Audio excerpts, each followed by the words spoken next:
non-OECD countries, with often IPSAS serving as a reference point.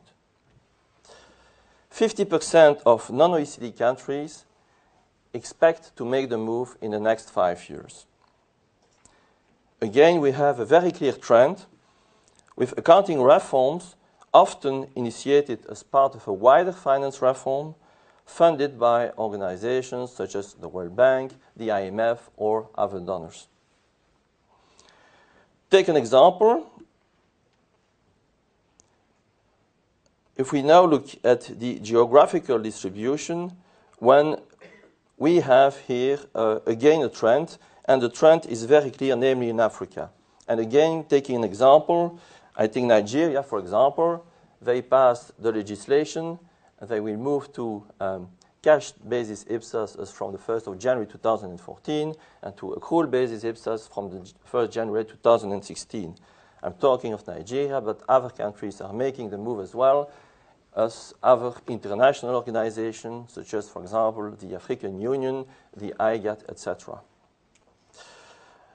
While the biggest move seems to come from Africa, the trend is also valid in other parts of the world, with accounting reform decided or planned also in Latin America or in Asia, including the Middle East.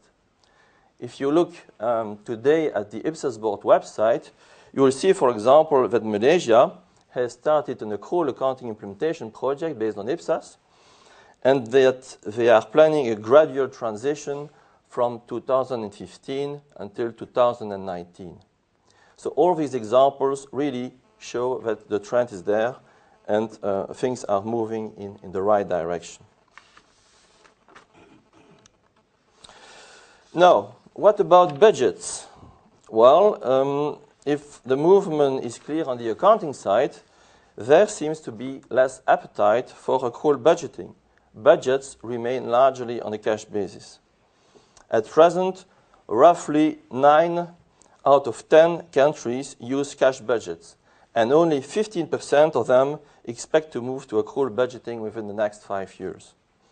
And the reason, which is generally given, is that, well, it's too complex, and politicians are familiar with cash budgeting and do not want to change.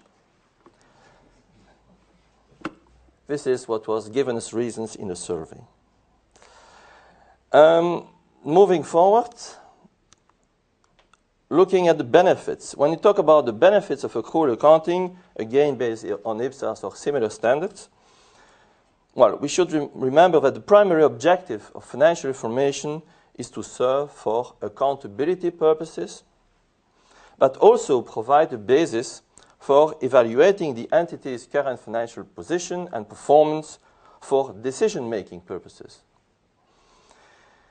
As Herman van Rompuy, President of the European Council, highlighted when he spoke at the Eurostat conference at the end of May, and I take his words, to put it bluntly, knowing where to go is an elusive question if you do not know where you are.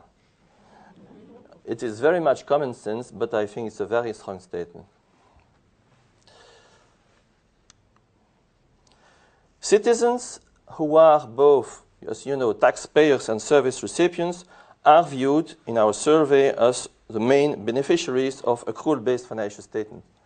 77% of the respondents rank them in the top 3 beneficiaries. And indeed, if we compare with a private company, just as the board of directors is accountable to its shareholders, governance should be accountable to Parliament and to citizens.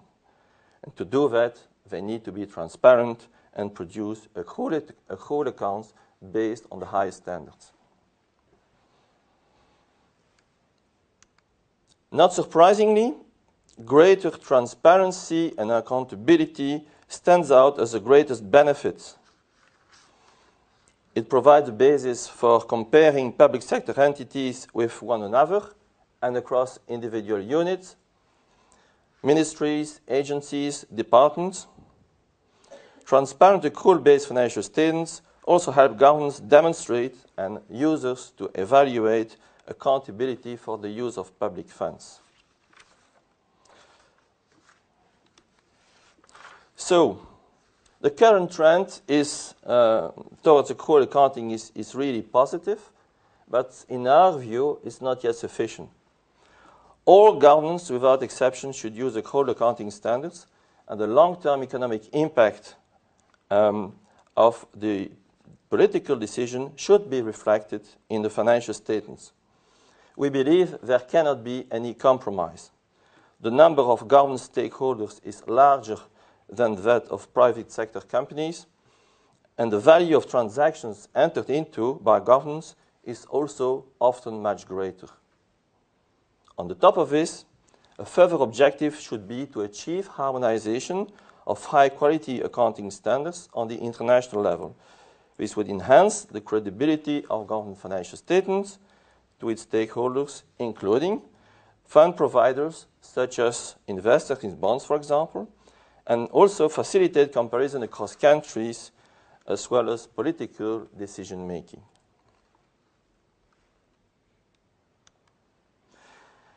Let's now examine the impact of the transition or possible transition to accrual accounting based on IPSAS and learn more about the resulting challenges.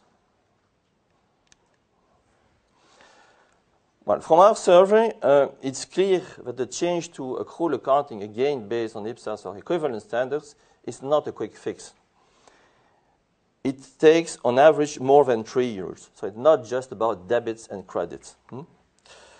As mentioned by one of our respondents who had already made the move, it's important to keep the drive and the momentum going when the project is started and is in progress.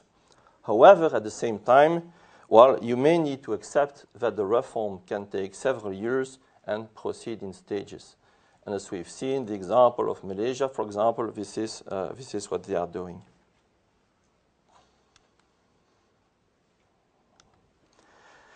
Now, in terms of challenges, the lack of trained staff and the need to invest in IT to cope with the new accounting requirements are ranked as the top 2 challenges. If we talk about training, well, of course, expertise is needed to understand the new accrual accounting concepts and the more complex accounting areas. But training is equally needed for non-finance staff on an operational level, for example, regarding fixed asset management or inventory management. And talking of training in the broader sense, politicians also need to be educated, and a well-thought communication campaign towards the various stakeholders must be organized to explain the new numbers to them as part of the democratic accountability process.